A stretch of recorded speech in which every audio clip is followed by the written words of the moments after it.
नमस्कार दोस्तों। हमारी आज की कहानी है शेर, चूहा और बिल्ली की कहानी। एक समय की बात है। अर्बुद शिखर नामक पर्वत की गुफा में दुर्रात नाम का एक शेर रहता था। वह बड़ा ही खूंखार था। वह हर दिन अपनी गुफा से केवल शिकार करने के लिए बाहर निकलता था और पेट भरने के बाद वापस गुफा में आकर सो जाता था। एक दिन ना जाने कहाँ से उसकी गुफा में एक चूहा आ गया और वह भी वहीं एक बिल बनाकर रहने लगा। एक दिन जब शेर गुफा में सो रहा था, तभी चूहा अपने बिल से बाहर निकला और उसके बालों को कुतरकर वापस बिल में चला गया। शेर की जब नींद खुली तो उसने देखा कि उसके बाल कुतरे हुए हैं। वह गुस्से से आग बबूला हो गया। उसने चूहे को कई बार पकड़कर उसे मारने का प्रयास भी किया, लेकिन चूहा था कि हाथ ही नहीं आता था। हर बार वह भागकर अपने बिल में छिप जाता था। अंत में शेर को एक युक्ति सूझी। उसने सोचा कि क्यों ना चूहे को मारने के लिए इसका परम शत्रु लाया जाए। वह जंगल गया और बेला फुसलाकर एक बिल्ली को अपनी गुफा में लेकर आया। इसके बाद से जब भी शेर सोता या आराम करता था, बिल्ली पहरेदार की तरह शेर की निगरानी करती थी। वहीं शेर भी हर दिन बिल्ली के खाने के लिए ताज़ा ताज़ा मांस लाता था। इससे वह बिल्ली कुछ ही दिनों में बहुत मोटी ताजी हो गई थी।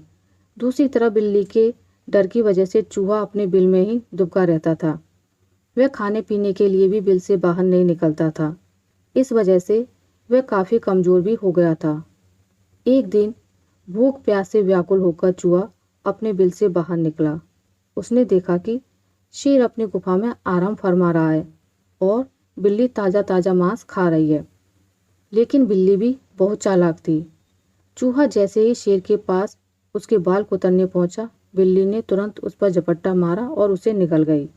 वह बहुत खुश थी कि जब वह शेर को यह बताएगी कि चूहे से अब परेशान होने की ज़रूरत नहीं है, तो शेर बहुत खुश हो जाएगा और उसे ढेर सारा ताज़ा मांस लाकर देगा।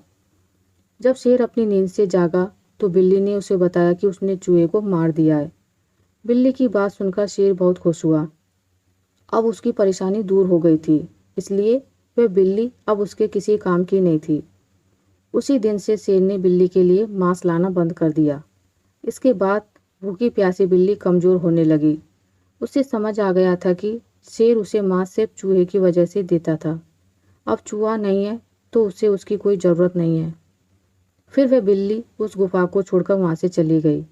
अपना काम निकल जाने के बाद हर कोई पराये की तरह व्यवहार करने लगता है, इसलिए कभी किसी से अधिक मुंह में ना पड़े। आशा करती हूँ आपको मेरी आज की कहानी अच्छी लगी होगी। अगर आपको मेरी ये कहानी अच्छी लगी है तो इसे लाइक करें, ज़्यादा से ज़्यादा शेयर करें और अगर आप मेरे चैनल पर नए हैं तो इसे सब्सक्राइब करना ना भूलें। मिलते हैं एक नई कहानी के साथ, तब तक के लिए नमस्कार।